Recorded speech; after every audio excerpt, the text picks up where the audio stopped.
let's use this now to make some sort of a banner. So first of all, we'll close our file out. We've got our small file here, and we've got our original file, and we've got our Photoshop file, and this picture of a garden here. So let's go File and New. So what's the good size for a banner or a masthead? Well, YouTube uses 970 by 250. And you'll see a lot of 960s, 980s, 970s, and that's all about getting the width in to the 1024 window, which was the last meaningful width really that we would design to. And today, of course, all the viewports have changed, and we're designing to all different sizes and different resolutions, and things have changed dramatically.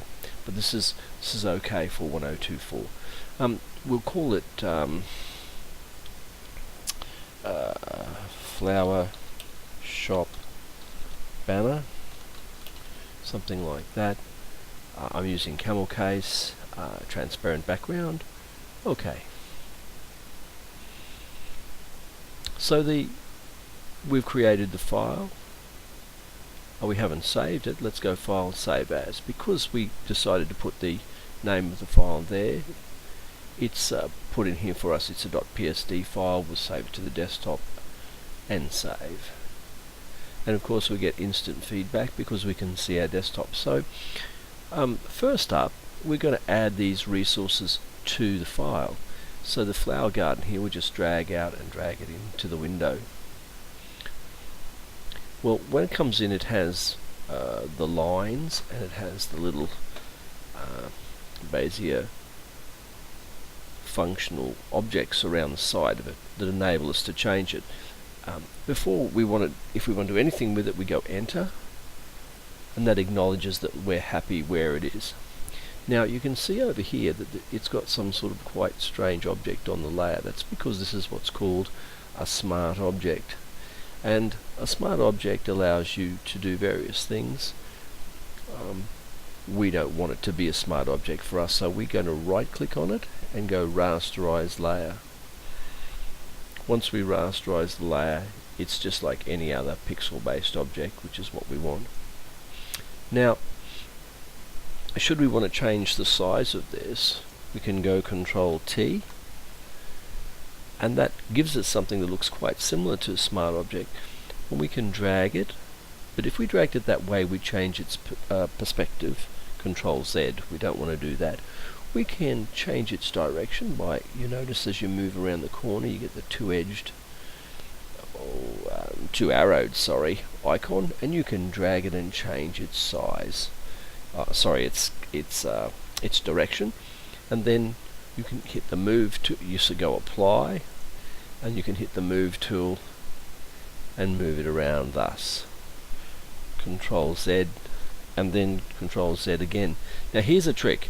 In this in Photoshop, since Photoshop 5, you go Control Z and you think you'd go back, but all it does is toggle between the last two. You've got to hold the Alt as well, so it's Control Alt Z, and that will take you back through the history. So that photo's okay there, I would think. So next up, let's create some text. So we click on T for text, and we want to choose a color. I've got a greeny color chosen there. I could choose a color from, for example, from my picture here. I could choose a green from my picture, but I think a dark green from here is fine. I'm going to just click here and type in Grand Designs. Now I've chosen a font here. This one's called Angelic War. Now we're in text mode here, so that I can click anywhere in the text and press Enter, which drops that down to the next line. I can go Tab, Tab, Tab, Tab, Tab, Tab, and then with the Move tool selected, I can move it back. To get back in and to there again, I can go double click on the T here click in the middle and go tab, tab, and I can move that out to there. So we've got the one text block, but the text is on two different layers. Now you'll notice it looks okay here maybe, but there you can't see it so well. So I'm going to add an effect. So I'm going to click over here and make sure I've got the right layer selected, and I'm going to come down to the bottom where it says FX, and I might just try and put something around the outside of it. So I'm going to go outer glow. Now you can see that it's chosen a yellow there, and that's not a bad look, but if you liked you could choose a white or a dark color. That's not very helpful. Or a yellow. I might choose a white.